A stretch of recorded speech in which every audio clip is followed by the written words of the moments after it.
Happy Friday, guys!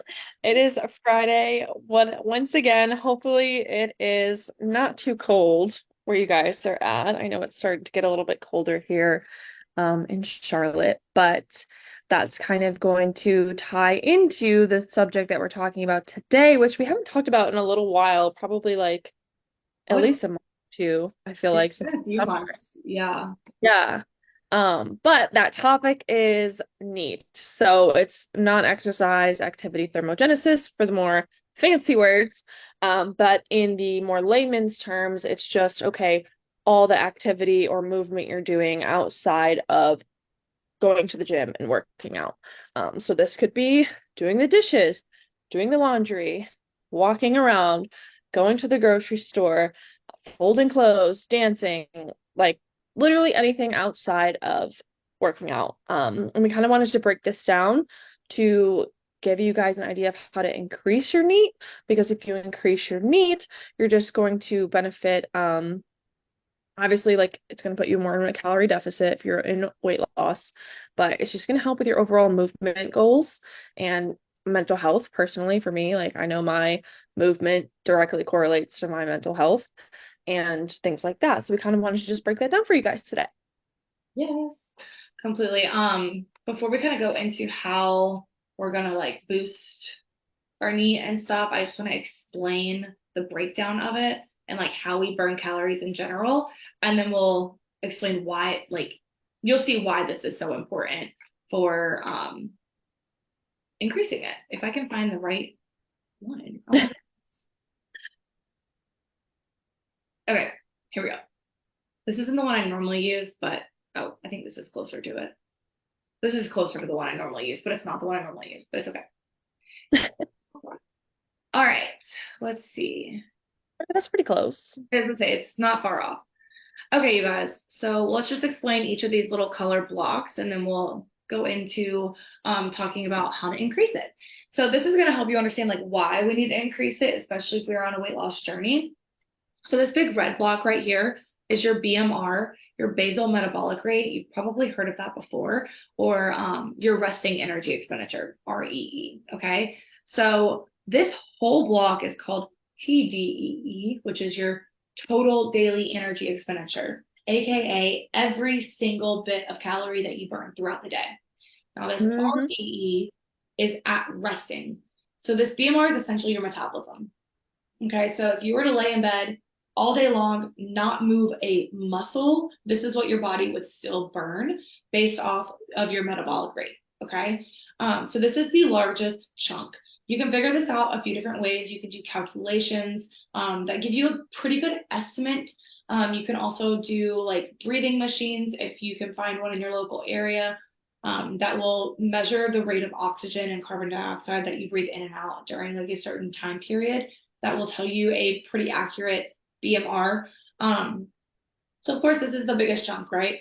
The biggest best thing that we can do to increase that is do things that optimize your metabolism and increase your metabolism. So if you're someone who's been like a chronic dieter for years, your BMR is probably a little bit lower than someone who's just completed a proper reverse diet and is now eating a high level of calories. Okay. Next biggest chunk is NEAT, what we're talking about today.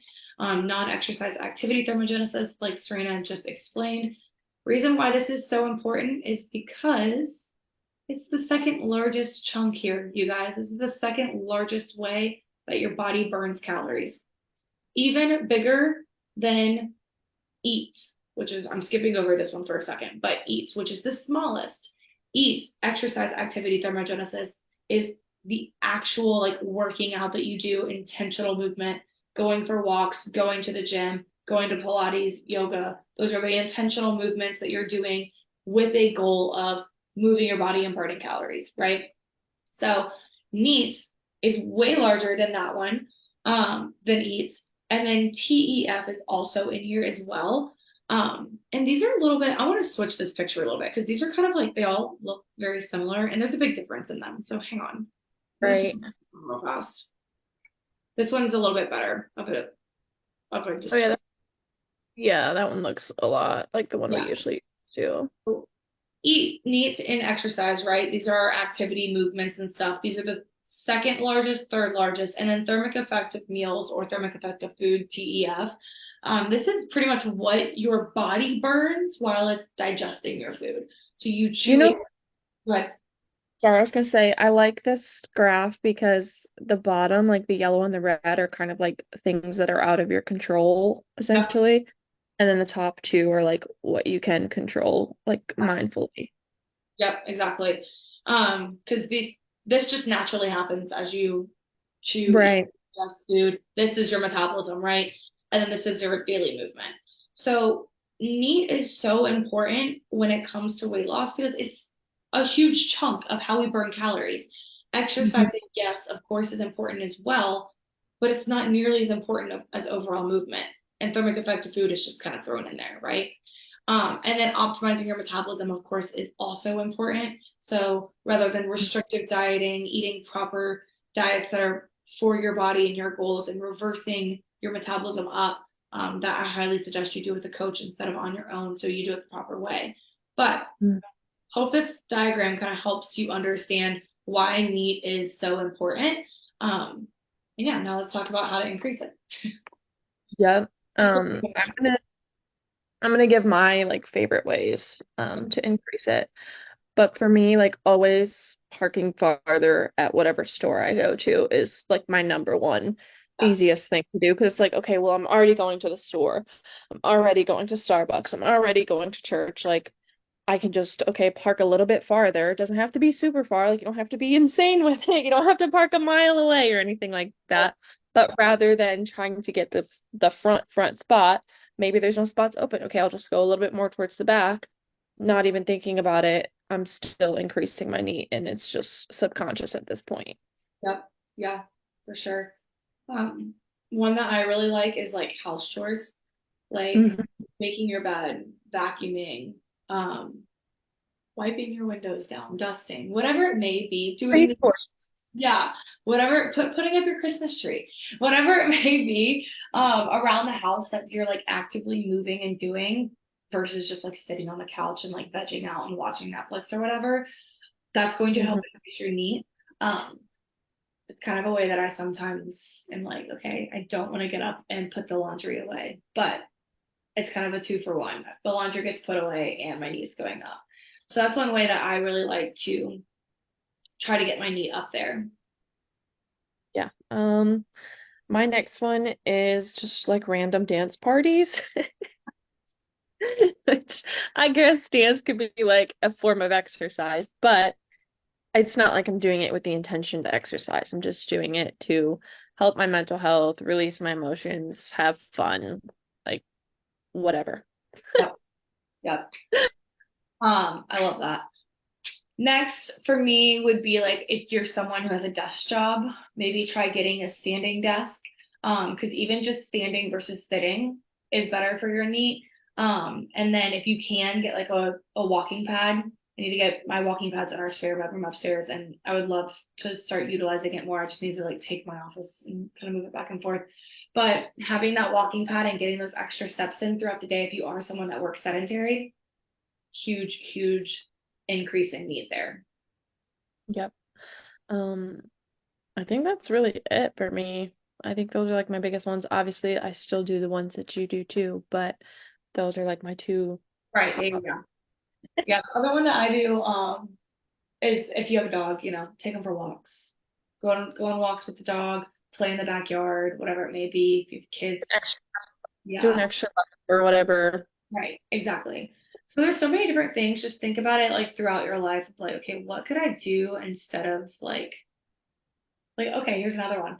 Going to the grocery store and actually walking around the grocery store and picking out your groceries versus like ordering a delivery service. That's one that can Mhm. help as well. Um, yeah, there's just so many different things that you wouldn't even really think of that can increase your overall movement.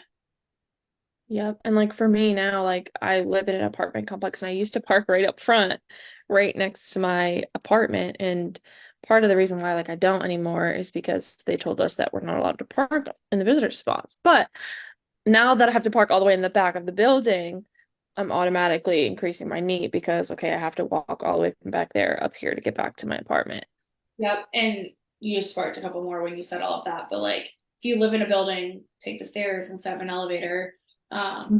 stairs instead of an escalator or something. Or if you work in an office building where you've got a bathroom that's right here, you can walk all the way across the floor to the bathroom, like go to the bathroom farther away, go fill up your water bottle farther away. Like just make your, I know it sounds like super tedious and stuff, but just like let yourself move a little bit longer than necessary. Like I know it's not something that we would love to do, but think about your future self, right? We always say, like, what will your future self thank you for? And it'll thank you for moving it for those extra 50 feet, whatever it may be.